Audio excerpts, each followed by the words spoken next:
Hello friends, today's video concept, how to use receipt voucher. So ಅಂದರೆ ಇವತ್ತಿನ ವಿಡಿಯೋದಲ್ಲಿ ನಾನು ರಿಸಿಪ್ಟ್ ವೋಚರ್ಸ್ ಅನ್ನು ಹೇಗೆ ಯೂಸ್ ಮಾಡ್ಕೋಬೇಕು ಅನ್ನೋದನ್ನ ಹೇಳ್ತೀನಿ. ಸೊ ಅಂದರೆ ಟ್ಯಾಲಿ ERP-9 ಅಲ್ಲಿ ಬರುವಂಥ ಅಕೌಂಟಿಂಗ್ ವೋಚರ್ಸ್.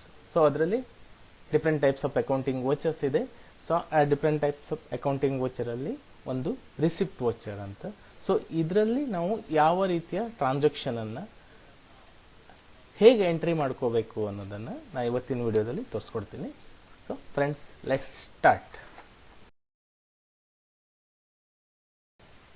ಓಕೆ, ಸೊ ಇಲ್ಲಿ ರಿಸಿಪ್ಟ್ ವೋಚರ್ ಅಂತಂದ್ರೆ we can receive the cash or cheque. ಅಂದ್ರೆ ನಾವು ಕ್ಯಾಶ್ ಮತ್ತೆ ಚೆಕ್ ಅನ್ನ ರಿಸೀವ್ ಮಾಡ್ಕೊಂಡಾಗ ಸೊ ಅದನ್ನ ನಾವು ಯಾವುದರಲ್ಲಿ ಎಂಟ್ರಿ ಮಾಡ್ಕೋಬೇಕಾಗತ್ತೆ? ರಿಸಿಪ್ಟ್ ಅಲ್ಲಿ ಎಂಟ್ರಿ ಮಾಡಬೇಕು. ರಿಸಿಪ್ಟ್ ವೋಚರ್ ಅಂತ ಹೇಳ್ತೀವಿ ಅದಕ್ಕೆ. ಸೊ ಅಂದ್ರೆ if company receives any money, ಇಲ್ಲಿ ಕ್ಯಾಶ್ ಆರ್ ಚೆಕ್ ಯಾವುದೇ ಅಂದ್ರೆ ಕ್ಯಾಶ್ ಅನ್ನ ರಿಸೀವ್ ಮಾಡ್ಕೊಂಡಾಗ, received from the debtors against sales invoice or on account. Okay, so ಈಗ ನಾವು ಸೇಲ್ ಮಾಡಿದಾಗ ಸೊ ಅವರು ಕ್ಯಾಶ್ ಕೊಡಬೇಕಾಗಿರುತ್ತೆ. ಸೊ ಆ ಕ್ಯಾಶ್ ಕೊಟ್ಟಾಗ ಸೊ ನಾವು ಅದನ್ನ ರಿಸಿಪ್ಟ್ ವೋಚರ್ ಆಗಿ ಎಂಟ್ರಿ ಮಾಡ್ಕೋಬೇಕಾಗತ್ತೆ. ಸೊ ಇದು ಬಿಟ್ರೆ ಇನ್ಕಮ್ ರಿಸೀವ್. ಸೊ ಈಗ ಇಂಟ್ರೆಸ್ಟ್ ಅನ್ನ ರಿಸೀವ್ ಮಾಡ್ಕೊಳ್ತೀವಿ, ಇಲ್ಲ ಲೋನ್ಸ್ ಬೇರೆಯವರಿಗೆ ಲೋನ್ ಅನ್ನ ಕೊಟ್ಟಾಗ ಅವ್ರು ನಮ್ಗೆ ಇಂಟ್ರೆಸ್ಟ್ ಕೊಡ್ತಾರೆ. ಸೊ ಅದನ್ನ ರಿಸೀವ್ ಮಾಡ್ತೀವಿ. ಕಮಿಷನ್ ರಿಸೀವ್ ಮಾಡ್ಕೊಳ್ತೀವಿ. ಸೊ ಪ್ರಾಫಿಟ್ ರಿಸೀವ್ ಆಗುತ್ತೆ. ಸೊ ಇವೆಲ್ಲ ರಿಸೀವ್ ಮಾಡ್ಕೊಂಡಾಗ ನಾವು ರಿಸಿಪ್ಟ್ ಎಂಟ್ರಿ ಮಾಡ್ಕೊಳ್ತೀವಿ. ಓಕೆ, ಇದ್ರ ಜೊತೆಗೆ ಲೋನ್ ಅನ್ನ ರಿಸೀವ್ ಮಾಡಿದ್ರೆ, ಓಕೆ, ಹಾಗೆ ಕ್ಯಾಪಿಟಲ್ ಟ್ರಾನ್ಸಾಕ್ಷನ್ ಗಳನ್ನ ನಾವು ಏನ್ ಮಾಡ್ತೀವಿ? ರಿಸಿಪ್ಟ್ ಅಲ್ಲಿ ಎಂಟ್ರಿ ಮಾಡ್ಕೊಳ್ತೀವಿ. ಸೊ ಇಲ್ಲಿ ಡಿಫರೆಂಟ್ ಟೈಪ್ಸ್ ಆಫ್ ಟ್ರಾನ್ಸಾಕ್ಷನ್ ಅನ್ನ ಎಂಟ್ರಿ ಮಾಡ್ತಾ ಹೋಗ್ತೀವಿ. ಫಾರ್ ಎಕ್ಸಾಂಪಲ್, ಒಂದು ಪರ್ಪೋಸ್ ಆಫ್ ರಿಸಿಪ್ಟ್ ವೋಚರ್ ಅಂತ ಇದೆ, ಇಲ್ಲಿ ಇನ್ಕಮ್ ರಿಸೀವ್ ಅಂತ. ಸೊ ಇಲ್ಲಿ ಯಾವುದೇ ಒಂದು ಇನ್ಕಮ್ ಅನ್ನ ರಿಸೀವ್ ಮಾಡ್ಕೊಂಡಾಗ, ಓಕೆ, ಸೊ ಅದನ್ನ ನಾವು ಯಾವ ರೀತಿ ಎಂಟ್ರಿ ಮಾಡ್ಕೊಳ್ತೀವಿ? ಈಗ ಫಾರ್ ಎಕ್ಸಾಂಪಲ್ ಆಗಿ cheque received of ₹8,000 towards interest on bank deposit received and deposit in the State Bank. ಅಂದ್ರೆ ಈಗ ನಾವು ಬ್ಯಾಂಕ್ ಅಕೌಂಟಿಗೆ ಕ್ಯಾಶ್ ಅನ್ನ ಡೆಪಾಸಿಟ್ ಮಾಡಿರ್ತೀವಿ. ಸೊ ಅವ್ರು ನಮ್ಗೆ ಏನ್ ಮಾಡ್ತಾರೆ? ಇಂಟ್ರೆಸ್ಟ್ ಅನ್ನ ಕೊಟ್ಟಿರ್ತಾರೆ. ಸೊ ಅದನ್ನ ರಿಸೀವ್ ಮಾಡ್ಕೊಂಡಾಗ ನಾವು ಯಾವ ವೋಚರ್ ಎಂಟ್ರಿ ಆಗಬೇಕಾಗಿರುತ್ತೆ? ರಿಸಿಪ್ಟ್ ಅಲ್ಲಿ. ಸೊ ಇಲ್ಲಿ ಡೆಬಿಟ್ ಅಲ್ಲಿ ಏನ್ ಮಾಡಬೇಕು? ಕ್ಯಾಶ್ ಅಥವಾ ಚೆಕ್. ಅಂದ್ರೆ ಇಲ್ಲಿ ನಾವೇನ್ ರಿಸೀವ್ ಮಾಡಿದ್ವಿ? ಬ್ಯಾಂಕ್ ಚೆಕ್ ಅನ್ನ ರಿಸೀವ್ ಮಾಡ್ಕೊಂಡಿದ್ವಿ. ಸೊ ಅಂದ್ರೆ ಡೆಬಿಟಿಗೆ state bank account debit to ಯಾವುದರಿಂದ? Interest. Okay, to interest account ಅಂತ ತಗೋಬೇಕು. ಓಕೆ, ಅಂಡರ್ ಇಲ್ಲಿ ಏನಿರುತ್ತೆ ಕೇಳಿದ್ರೆ ಬ್ಯಾಂಕ್ ಅಕೌಂಟ್ ಮತ್ತೆ ಇಂಡೈರೆಕ್ಟ್ ಎಕ್ಸ್ಪೆನ್ಸ್ ಅಂತ ಬರುತ್ತೆ. ಓಕೆ, ಇಂಡೈರೆಕ್ಟ್ ಎಕ್ಸ್ಪೆನ್ಸ್ ಅಂತ ಹೇಳ್ತೀವಿ.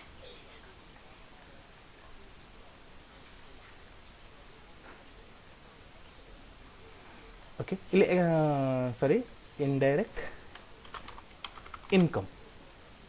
ಓಕೆ, ಸೊ ಇಲ್ಲಿ ಇಂಡೈರೆಕ್ಟ್ ಇನ್ಕಮ್ ಅಲ್ಲಿ ಟೂ ಟೈಪ್ಸ್ ಇರುತ್ತೆ, ಡೈರೆಕ್ಟ್ ಇನ್ಕಮ್ ಮತ್ತೆ ಇಂಡೈರೆಕ್ಟ್ ಇನ್ಕಮ್. ಸೊ ನಾವು ಡೈರೆಕ್ಟ್ ಇನ್ಕಮ್ ಅನ್ನ ಪ್ರಾಫಿಟ್ಗೆ ಡೈರೆಕ್ಟ್ ಇನ್ಕಮ್ ಅಂತ ಹೇಳ್ತೀವಿ. ಉಳಿದೆಲ್ಲ ಇನ್ಕಮ್ ಅನ್ನ ನಾವೇನಂತೀವಿ? ಇಂಡೈರೆಕ್ಟ್ ಇನ್ಕಮ್ ಅಂತ ಹೇಳ್ತೀವಿ. ಓಕೆ, ಸೊ ಇಲ್ಲಿ 8,000 ಇದೆ amount, debit amount 8,000, credit amount 8,000. Okay, state bank account debtor to interest account ಅಂತ ಹೇಳ್ತೀವಿ. ಸೊ ಈ ಒಂದು ಟ್ರಾನ್ಸಾಕ್ಷನ್ ನ ರಿಸಿಪ್ಟ್ ವೋಚರಿಗೆ ಹೇಗೆ ಎಂಟ್ರಿ ಮಾಡಬಹುದು? ಓಕೆ, ಇಲ್ಲಿ ಅಕೌಂಟಿಂಗ್ ವೋಚರ್, ಇಲ್ಲಿ ರಿಸಿಪ್ಟ್ ವೋಚರ್ಸ್. ಸೊ ಇಲ್ಲಿ ರಿಸಿಪ್ಟ್ ವೋಚರ್ ಅನ್ನು ತಗೊಳ್ಳೋದು. ಇಲ್ಲಿ ಕ್ರೆಡಿಟ್ ಫಸ್ಟ್ ಇರುತ್ತೆ. ಕ್ರೆಡಿಟಿಗೆ ನಾವೇನ್ ಮಾಡಬೇಕು? ಆಲ್ಟ್ ಸಿ ಮಾಡಿ ಸ್ಟೇಟ್ ಬ್ಯಾಂಕ್ ಅಂತ ತಗೋಬೇಕು. ಓಕೆ, ಸ್ಟೇಟ್ ಬ್ಯಾಂಕ್ ಅಂತ ಅಂಡರ್. ಸೊ ಇಲ್ಲಿ ಕ್ರೆಡಿಟ್ ಫಸ್ಟ್ ಇದೆ, interest account under indirect income. ಇಲ್ಲಿ ಲೀಸ್ಟ್ ಇರುತ್ತಲ್ಲ, ಸೊ ಈ ಲೀಸ್ಟ್ ಅಲ್ಲಿ ಇಂಡೈರೆಕ್ಟ್ ಇನ್ಕಮ್ ಅನ್ನೋದನ್ನ ತಗೋಬೇಕು. ಅದಾದ್ಮೇಲೆ ಕಂಟ್ರೋಲ್ ಎ ಮಾಡಿ ಸೇವ್ ಮಾಡಿರ್ಬೇಕು. ಸೊ ನೆಕ್ಸ್ಟ್ ಇಲ್ಲಿ 8,000 ಡೆಬಿಟ್ ಏನ್ ತಗೊಂಡಿದ್ವಿ? State bank. Okay, so State Bank cheque ಅನ್ನ ತಗೊಂಡಿದ್ವಲ್ಲ, ಸೊ ಇಲ್ಲಿ ಸ್ಟೇಟ್ ಬ್ಯಾಂಕ್ ಅಂತ ತಗೋಬೇಕು. ಓಕೆ, ಆಮೇಲೆ ಸೇವ್. ಸೊ ಇಲ್ಲಿ ಚೆಕ್ ನಂಬರ್ ಅನ್ನ ಬರೀಬಹುದು, ಇಲ್ಲಾಂದ್ರೆ ಇಲ್ಲಿ ಚೆಕ್ ನಂಬರ್ ಓಕೆ. ಸೊ ಇಲ್ಲಿ ಚೆಕ್ ನಂಬರ್ ಇದೆ, ಚೆಕ್ ನಂಬರ್ಸನ್ನು ನರೇಷನಲ್ಲಿ ಬರ್ಕೋಬೇಕಾಗತ್ತೆ ಹೀಗೆ. ಆಮೇಲೆ being interest receive. Okay. So ಇಷ್ಟು ನರೇಷನನ್ನು ಬರೆದಾದಮೇಲೆ ನೆಕ್ಸ್ಟ್ ಏನು ಮಾಡಬೇಕು, ಇಲ್ಲಿ ನರೇಷನ್ ಬರೀಬೇಕು, ಇಲ್ಲಿ ಡೆಬಿಟ್ ಕ್ರೆಡಿಟ್, ಇಲ್ಲಿ ಡೆಬಿಟ್ ಅಮೌಂಟ್ ಕ್ರೆಡಿಟ್ ಅಮೌಂಟ್, ಅದಾದಮೇಲೆ ಕಂಟ್ರೋಲ್ ಎ ಮಾಡಿ ಸೇವ್ ಮಾಡಿದರೆ ಆಯಿತು. ಓಕೆ. ಸೊ ಇದು ಒಂದು ಟೈಪ್ ಇಂಟ್ರೆಸ್ಟನ್ನು ರಿಸೀವ್ ಮಾಡಿದಾಗ, ಅಂದರೆ ಪ್ರಾಫಿಟ್ ಇರ್ಬೋದು, ಯಾವುದೋ ಡೈರೆಕ್ಟ್ ಇನ್ಕಮ್, ಯಾವುದೇ ಇನ್ಕಮ್ ಇದ್ದಾಗಲೂ ಏನಾಗುತ್ತೆ, ಡೆಬಿಟಿಗೆ ಕ್ಯಾಶ್ ಅಥವಾ ಚೆಕ್ ಅಕೌಂಟನ್ನು ಎಂಟ್ರಿ ತೊಗೋಬೇಕು, ಕ್ರೆಡಿಟಿಗೆ ಯಾವ ಟೈಪಿನ ಇನ್ಕಮ್ ಅನ್ನೋದನ್ನು ಬರೀಬೇಕು. ಓಕೆ. ಅದಾದಮೇಲೆ ನೆಕ್ಸ್ಟ್ ಇನ್ನೊಂದು ಟ್ರಾನ್ಸಾಕ್ಷನ್ ಇದೆ, cash or cheque received from debtors ಅಂತ. ಓಕೆ. ನಾವು ಸೇಲ್ ಮಾಡಿದಾಗ ಅವರು ಕ್ರೆಡಿಟ್ ಬೇಸಿಸಿಗೆ ಸೇಲ್ ಮಾಡಿರ್ತೀವಿ. ಸೊ ನೆಕ್ಸ್ಟ್ ಟೈಮ್ ಅವರು ನಮಗೆ ಏನು ಮಾಡ್ತಾರೆ, ಕ್ಯಾಶ್ ಅಥವಾ ಚೆಕ್ಕನ್ನು ಪೇ ಮಾಡ್ತಾರೆ ಅಲ್ವಾ. ಸೊ ನಾವು ರಿಸೀವ್ ಮಾಡ್ಕೊಳ್ತೀವಿ, ಅವ್ರು ಪೇ ಮಾಡಿದಾಗ ನಾವೇನು ಮಾಡ್ತೀವಿ, ನಾವು ರಿಸೀವ್ ಮಾಡ್ಕೊಂಡಿರ್ತೀವಿ. ಸೊ ಆಗ ರಿಸಿಪ್ಟ್ ವೋಚರ್ ಎಂಟ್ರಿ ಮಾಡಬೇಕು. ಸೊ ಇಲ್ಲಿ ರಿಸಿಪ್ಟ್ ವೋಚರಲ್ಲಿ ನಾವು ಡೆಬಿಟಿಗೆ ಏನು ಬರೀಬೇಕು, ಚೆಕ್ ರಿಸೀವ್ಡ್ ಫ್ರಮ್, ಯಾವ ಬ್ಯಾಂಕ್ ಚೆಕ್ ಅಂತ ಇಲ್ಲ ಇಲ್ಲಿ. ಸೊ ಇಲ್ಲಿ cheque number and bank State bank ಅಂತ ತಗೋ, ಸ್ಟೇಟ್ ಬ್ಯಾಂಕ್ ಚೆಕ್ಕನ್ನು ರಿಸೀವ್ ಮಾಡಿದ್ವಿ. ಓಕೆ. ಸೊ ಇಲ್ಲಿ ಡೆಬಿಟಿಗೆ ಏನಂತ ಬರೀಬೇಕಾಗತ್ತೆ, ಸ್ಟೇಟ್ ಬ್ಯಾಂಕ್ ಚೆಕ್ಕನ್ನು ರಿಸೀವ್ ಮಾಡಿದ್ವಿ. ಸೊ ಇಲ್ಲಿ ಡೆಬಿಟಿಗೆ ನಾವೇನು ಬರೀಬೇಕಾಗತ್ತೆ, ಸೊ ಏನನ್ನು ರಿಸೀವ್ ಮಾಡಿದ್ವಿ, ಚೆಕ್ ರಿಸೀವ್ ಆಗಿದೆ ಅಲ್ಲ. ಸೊ ಇಲ್ಲಿ ಸ್ಟೇಟ್ ಬ್ಯಾಂಕ್ ಅಕೌಂಟ್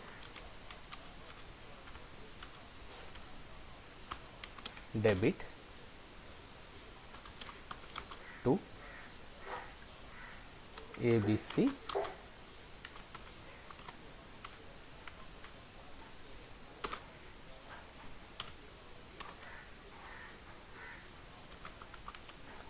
ಸೊಲ್ಯೂಷನ್ ಅಂತ. ಓಕೆ. ಅಂಡರ್ ಇಲ್ಲಿ ಸ್ಟೇಟ್ ಬ್ಯಾಂಕಿಗೆ ಬ್ಯಾಂಕ್ ಅಕೌಂಟ್, ಇಲ್ಲಿ ಸೆಂಡ್ರಿ ಡೆಟರ್ಸ್ ಅಂತ.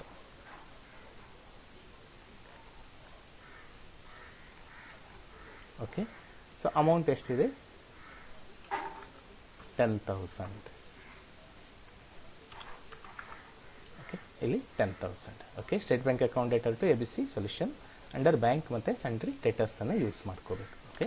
ಸೊ ಇದನ್ನು ಟ್ಯಾಲಿಯಲ್ಲಿ ಎಂಟ್ರಿ ಮಾಡುವಾಗ ಕ್ರೆಡಿಟಿಗೆ ಏನು ಮಾಡಬೇಕು, Alt C ಮಾಡಿ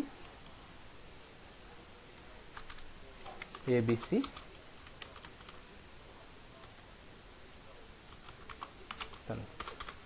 under sentry ಡೇಟರ್ಸ್. Okay. ABC solutions under ಇಲ್ಲಿ ಸೆಂಟ್ರಿ ಡೇಟರ್ಸ್ ಅನ್ನೋದನ್ನು ತಗೋಬೇಕು. ಅದಾದಮೇಲೆ ನೆಕ್ಸ್ಟು ಸೇವ್, ಕಂಟ್ರೋಲ್ ಎ ಮಾಡಿ. ನೆಕ್ಸ್ಟ್ ಇಲ್ಲಿ 10,000 ಅಮೌಂಟ್, 10,000 ಇಲ್ಲಿ ಆನ್ ಅಕೌಂಟ್ ಅಂತ ತಗೋಬೋದು, ಇಲ್ಲ ನೀವು ರೆಫರ್ಸ್ ಅಂತ ತಗೋಬೋದು. ಸೊ ನೆಕ್ಸ್ಟ್ ಡೆಬಿಟ್ ಸೈಡಲ್ಲಿ ಸ್ಟೇಟ್ ಬ್ಯಾಂಕ್ ಚೆಕ್ಕನ್ನು ರಿಸೀವ್ ಮಾಡಿರೋದು. ಸೊ ಇಲ್ಲಿ ಚೆಕ್ ನಂಬರ್ ತಗೋಬೇಕು. ನೆಕ್ಸ್ಟು ಬೀಯಿಂಗ್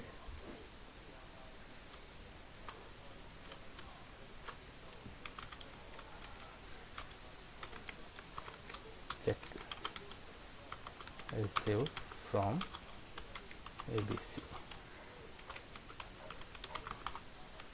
ABC ಸೊಲ್ಯೂಷನ್ಸ್ ಅಂತ, ಆಮೇಲೆ control A save. Okay. So next ಒಂದು ಟ್ರಾನ್ಸಾಕ್ಷನ್ ಏನಿದೆ, ಇಲ್ಲಿ ABC ಸೊಲ್ಯೂಷನ್ ಆಯಿತು. ಓಕೆ.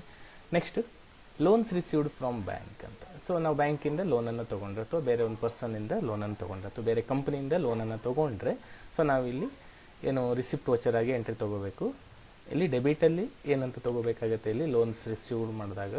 ಸೊ ಡೆಬಿಟಿಗೆ ನಮಗೇನು ಬರುತ್ತೆ, ಕ್ಯಾಶ್ ಅಕೌಂಟ್ ಡೆಬಿಟ್ ಟು ಯಾರಿಂದ, loan. Okay. State bank loan. Okay. State bank loan ಅಂತ ಬರೀಬೇಕು. ಇಲ್ಲಿ ಡೆಬಿಟಿಗೆ ಅಂಡರ್ ಏನಿರುತ್ತೆ, ಕ್ಯಾಶ್ ಇನ್ ಹ್ಯಾಂಡ್, ಇಲ್ಲಿ ಲೋನ್ಸ್ ಆ್ಯಂಡ್ ಲಯಬಿಲಿಟೀಸ್ ಅಂತ ಇರುತ್ತೆ.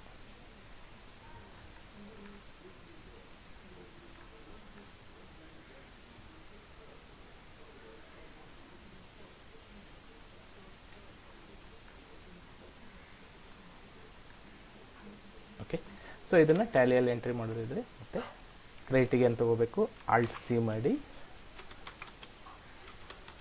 State bank loan. ಸೊ ಇಲ್ಲಿ ಸ್ಟೇಟ್ ಬ್ಯಾಂಕ್ ಲೋನ್ ಆಲ್ರೆಡಿ ಇದೆ, ಸ್ಟೇಟ್ ಬ್ಯಾಂಕ್ ಲೋನ್ ಅಕೌಂಟ್ ಅಂತ ಇದೆ ಆಲ್ರೆಡಿ. ಸೊ ಇಲ್ಲಿ ಆಲ್ರೆಡಿ ಇದ್ದರೆ ಅದನ್ನೇ ತೊಗೋಬೇಕು, ಇಲ್ಲ ನ್ಯೂ ಎಂಟ್ರೀಸ್ ಆದರೆ ನಾವೇನು ಮಾಡ್ಬೋದು, ಆಲ್ಟ್ ಸಿ ಮಾಡಿ ಕ್ರಿಯೇಟ್ ಮಾಡ್ಕೋಬೇಕಾಗತ್ತೆ. ಸೊ ಇಲ್ಲಿ ಎಷ್ಟು ಅಮೌಂಟನ್ನು ಲೋನ್ ತೊಗೊಂಡಿರೋದು, 50,000. ಓಕೆ, 50,000 ಲೋನ್ ತೊಗೊಂಡಿರೋದು. ಸೊ ಇಲ್ಲಿ 50,000 ಡೆಬಿಟಿಗೆ ಆಲ್ಟ್ ಸಿ ಮಾಡಿ. ಸೊ ಇಲ್ಲಿ ಡೆಬಿಟಿಗೆ ಏನಿದೆ, ಕ್ಯಾಶ್ ಅಕೌಂಟ್ ಇದೆ, ಆಲ್ಟ್ ಸಿ ಮಾಡೋ ಅವಶ್ಯಕತೆ ಇಲ್ಲ. ಸೊ ಇಲ್ಲಿ ಲೀಸ್ಟ್ ಆಫ್ ಲೆಡ್ಜರ್ ಅಕೌಂಟಲ್ಲಿ ಕ್ಯಾಶ್ ಅಂತ ಇರುತ್ತೆ, ಸೊ ಅದನ್ನು ಚೂಸ್ ಮಾಡಿಕೊಂಡ್ರೆ ಆಯಿತು. ಓಕೆ, ಸೊ ಇಲ್ಲಿ state bank loan account enter to cash. Okay, next enter narration ಬರಿಬೇಕಿಲ್ಲಿ. ಸೊ ಇಲ್ಲಿ ನರೇಷನ್ ಬರೆಯುವಾಗ being loan received from state bank. Okay, ಆಮೇಲೆ save, control A. Okay, so ಅದು loan account. Next capital transactions ಅಂತ ಇದೆ. Capitals ಈಗ started business, ನಾವು ಹೊಸ ಬಿಸ್ನೆಸ್ಸನ್ನು ಸ್ಟಾರ್ಟ್ ಮಾಡಿದಾಗ ಸೊ ಟ್ರಾನ್ಸಾಕ್ಷನ್ ಫಸ್ಟ್ ಟ್ರಾನ್ಸಾಕ್ಷನ್ ರಿಸಿಪ್ಟಿಗೆ ಎಂಟ್ರಿ ಮಾಡ್ಕೋಬೇಕಾಗತ್ತೆ. Okay, so started business with cash 3,50,000 ಅಂತ ಇದೆಯಲ್ಲ, ಸೊ ಅದನ್ನು ನಾವು ರಿಸಿಪ್ಟ್ ಎಂಟ್ರಿ ಮಾಡಿ ಅದಾದಮೇಲೆ ಮಿಕ್ಕಿದ ಟ್ರಾನ್ಸಾಕ್ಷನ್ ಎಲ್ಲ ಮಾಡ್ತಾ ಹೋಗ್ಬೋದು. ಇಲ್ಲ ಕಂಪನಿ ಮೆಂಬರ್ಸನ್ನು ಮಾಡಿಕೊಂಡು ಶೇರನ್ನು ಕಲೆಕ್ಟ್ ಮಾಡ್ಕೊಳ್ತಾ ಇದ್ದರೆ, ಸೊ ಕಂಪನಿ ಮೆಂಬರ್ಸ್ ಹತ್ರ ಎಲ್ಲ ಶೇರ್ ಕಲೆಕ್ಟ್ ಮಾಡ್ತೀವಲ್ಲ, ಸೊ ಅದನ್ನು ನಾವು ರಿಸಿಪ್ಟ್ ಎಂಟ್ರಿ ಮಾಡಬೇಕು. ಸೊ ಇದು ರಿಸಿಪ್ಟ್ ಎಂಟ್ರಿ ಮಾಡುವಾಗ ಡೆಬಿಟಿಗೆ ಏನಿರುತ್ತೆ, cash account debit to capital account. So ಇಲ್ಲಿ ಟು ಕ್ಯಾಪಿಟಲ್ ಅಕೌಂಟ್ ಅಂತ ಬರೀಬಹುದು, ಇಲ್ಲ ಓನರ್ಸ್ ನೇಮನ್ನು ಬರೀಬಹುದು. ಓನರ್ಸ್ ಕ್ಯಾಪಿಟಲ್ ಇದ್ದರೆ ಓನರ್ಸ್, ಇಲ್ಲ joint account, joint partners capitals ಅಂತ ಹೇಳ್ತೀವಲ್ಲ, ಸೊ ಪಾರ್ಟ್ನರ್ಸ್ ಹೆಸರನ್ನು ಬರೀಬೋದು. ಇಲ್ಲಿ ಯಾರ್ಯಾರು ಪಾರ್ಟ್ನರ್ಸ್ ಅಂತಲೂ ಇಲ್ಲಿ ಕ್ರೆಡಿಟಿಗೆ ಅವ್ರ ಹೆಸರನ್ನು ಮೆನ್ಷನ್ ಮಾಡಿದರೆ ಆಯಿತು. ಓಕೆ, ಸೊ ನೆಕ್ಸ್ಟ್ ಇಲ್ಲಿ ಅಂಡರ್ ಕ್ಯಾಶಿಗೆ ಕ್ಯಾಶ್ ಇನ್ ಹ್ಯಾಂಡ್ ಇರುತ್ತೆ, ಕ್ಯಾಪಿಟಲಿಗೆ ಕ್ಯಾಪಿಟಲ್ ಅಕೌಂಟ್ ಅಂತಲೇ ಇರುತ್ತೆ. ಸೊ ಇಲ್ಲಿ ಎಷ್ಟಾಗುತ್ತೆ, 3,50,000. ಓಕೆ, 3,50,000. ಸೊ ಇದು ಕ್ಯಾಪಿಟಲ್ ಟ್ರಾನ್ಸಾಕ್ಷನ್ ಅಂತ. ಓಕೆ, ಸೊ ಇದನ್ನು ಟ್ಯಾಲಿಯಲ್ಲಿ ಎಂಟ್ರಿ ಮಾಡೋದಿದ್ರೆ ಕ್ರೆಡಿಟಿಗೆ ಆಲ್ಟ್ ಸಿ ಮಾಡಿ ಏನು ಬರಿಬೇಕಾಯ್ತು, ಇದು ಹೊಸ ಟ್ರಾನ್ಸಾಕ್ಷನ್, ಕ್ಯಾಪಿಟಲ್ ಅಕೌಂಟ್ ಅಂಡರ್ ಏನು ತಗೋಬೇಕು, ಕ್ಯಾಪಿಟಲ್ ಅಂತ. ಈ ಕಡೆ ಲೀಸ್ಟ್ ಇದೆಯಲ್ಲ, ಸೊ ಇಲ್ಲಿ account name capital, under capital. So ಇಲ್ಲಿ ಲೀಸ್ಟ್ ಆಫ್ ಗ್ರೂಪ್ಸ್ ಅಂತ ಹೇಳ್ತೀವಲ್ಲ, ಗ್ರೂಪ್ಸಲ್ಲಿ ಕ್ಯಾಪಿಟಲನ್ನು ಚೂಸ್ ಮಾಡಿರಿ. ಸೊ ಅದಾದಮೇಲೆ ಕಂಟ್ರೋಲ್ ಎ ಮಾಡಿ ಸೇವ್ ಮಾಡಿರಿ. ಸೊ ಇಲ್ಲಿ 3,50,000 ಡೆಬಿಟಿಗೆ. ಸೊ ಇಲ್ಲಿ ಕ್ಯಾಶ್ ರಿಸೀವ್ ಮಾಡಿರೋದ್ರಿಂದ ಡೈರೆಕ್ಟಾಗಿ ಕ್ಯಾಶನ್ನು ಟೈಪ್ ಮಾಡಿರಿ, ಇಲ್ಲಿ ಲೀಸ್ಟಲ್ಲಿ ತೋರಿಸುತ್ತೆ, ಎಂಟರ್. ಸೊ ನೆಕ್ಸ್ಟು ನರೇಷನ್ ಬರೀಬೇಕು. ಸೊ ಇಲ್ಲಿ ಬೀಯಿಂಗ್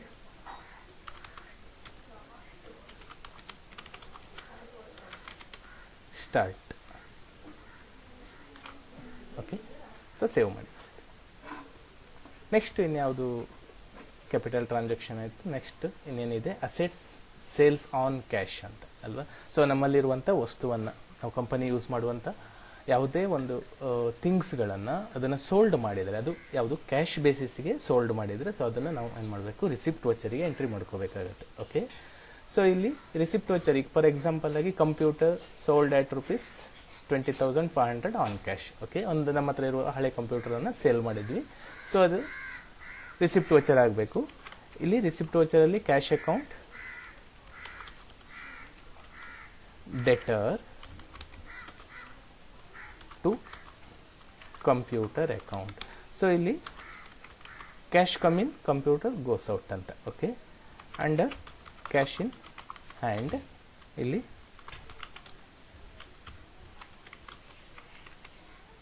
ಅಸೆಟ್ಸ್.